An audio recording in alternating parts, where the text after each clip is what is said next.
మొన్నటిదాకా RRR tax, నిన్న you tax. ఈ ట్యాక్స్లో గోల్ ఏంటి అసలు? అంటే మొన్నటిదానికి ట్యాక్స్లు వేసి వాళ్ళు అదే భాషను వాడుతున్నారు, అటు బీజేపీ కానీ ఇటు బీఆర్ఎస్ కానీ.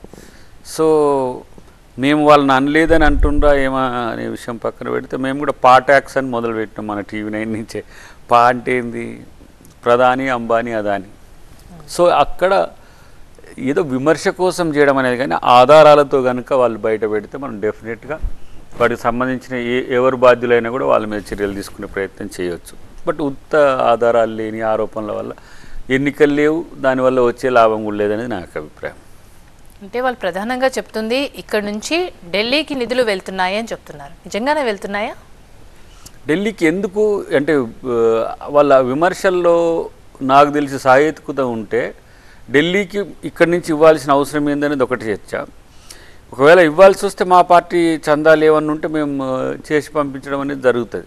అది బీజేపీ అయినా సరే, బీఆర్ఎస్ అయినా, ఇంకా ఏ పార్టీ అయినా సరే. మరి హైదరాబాద్లో ఉంటున్న టీఆర్ఎస్కు వాళ్ళు కూడా చందాలు పంపించుకుంటున్నారు కదా. కాబట్టి ఇవన్నీ కూడా ఏదో ఢిల్లీకి ఇక్కడి నుంచి పోతున్నాయి అని అంటే, మరి బీజేపీ వాళ్ళు కూడా ఢిల్లీకి ఇక్కడి నుంచి చందాలు వసూలు చేసి పంపిస్తారు ఎంటర్‌ప్రెన్యూర్స్తోని, మిగతా కంపెనీస్తో. కాబట్టి అవి కూడా దాంట్లో అది ఏం అరిగిన రికార్డు లెక్కనే భావించాల్సిన అవసరం ఉంటుంది.